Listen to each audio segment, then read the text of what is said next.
Hi, I'm Lauren Doversola, and I'm a senior accounting major. Now that we looked at Twitter's steeple analysis, we'll now be moving on to Twitter's industry analysis. First, we'll talk about the unit of analysis that we chose, and then we'll look at the Porter's Five Forces, which is a framework for analyzing level of competition within an industry and business strategy development that consists of Twitter.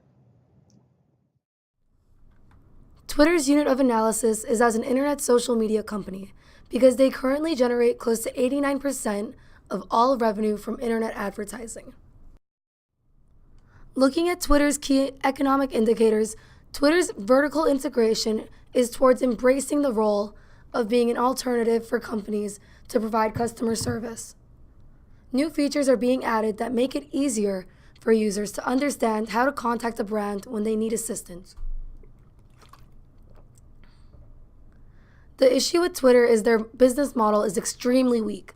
Twitter has been struggling since 2012 in terms of market growth, part of their failure being from their inability to be as innovative and adaptive as Facebook. In a study done by Statistica, Twitter was ranked ninth with 320 million users in an industry breakdown of social media platforms. Some of the major things Twitter has failed at is its earning target.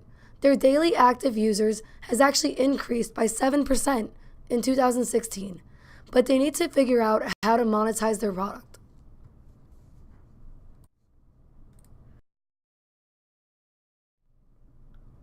Going to Twitter's power of rivals in the Porter analysis, we will be focusing on Twitter's direct rivals. There are two companies in the media industry that dominate the industry, Google and Facebook, in internet ad revenue. Facebook seems to be growing because of their investments in two key areas Twitter used to dominate, sharing news and following public figures. Twitter's direct rivals have gained more users over the past 2 years than all of Twitter's users. Fun fact, Twitter also has a foreign rival, Weibo, that has taken a toll on Twitter's consumer base in China. China is a huge market cap that Twitter should be cautious towards. Google and Facebook are controlling the market and have a projected rapid growth in the market for the next few years, while Twitter must figure out a way to show companies why they should advertise on Twitter's platform versus one of their competitors. Moving towards the substitute threats, substitute being a product or service in another industry providing a similar benefit to Twitter's industry. Twitter relies on growth and engagement for stability. All social media companies generally have similar platforms, so having a slightly different feature can give a company a big edge. To prevent risk of substitution, Twitter must do something to differentiate their product. We concluded that Twitter is relatively low in terms of risk of potential new competitors. This is due to details of Twitter's server and web hosting cost not being public information, so it's highly unlikely that the company achieved economies of scale on their web infrastructure.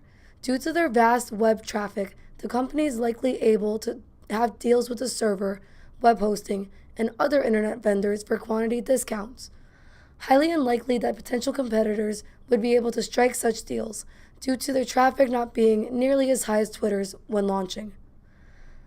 Twitter has a lot of brand loyalty. You can find Twitter's logo on many business advertisements, as well as many sports commentators, celebrities, and politicians telling viewers to follow them on Twitter.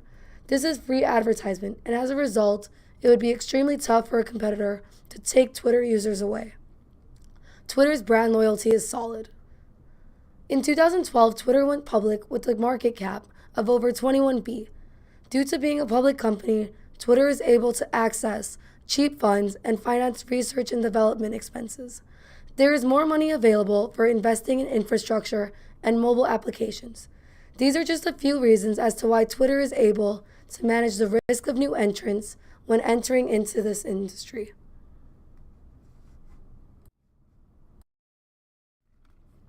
Now we're going to look at power of buyers. Twitter generates about 89% of its revenue from internet advertising, making their buyers, companies and individuals, who purchase ads on the social media platform. This creates a high risk factor and poses a threat for them if these individuals or companies were to use some other type of platform, like Facebook, Google, Snapchat, WhatsApp, Instagram, etc., to buy and place their advertisements. The bargaining power of buyers for Twitter is very high. Twitter is infamous for severely restricting access to its service and application program interface to other application makers, making it very tough to switch to another service. In fact, until recently, users of Twitter weren't able to export their tweets even for archival purposes. For these amongst other reasons, users would be very hesitant to ditch their service, especially after using it for years, as they have all of their tweets and users on it. And followers on it, making it a very powerful entry barrier to competitors. After looking at the industry analysis, we conclude that Twitter faces a low-risk entry by potential competitors due to these barriers we pointed out. These barriers couldn't be overcome by potential new competitors because Twitter's user base is much too established. I will note, however, that the risk of competition is higher for Twitter from well-established competitors, as they have the economies of scale and financial capital to compete with Twitter.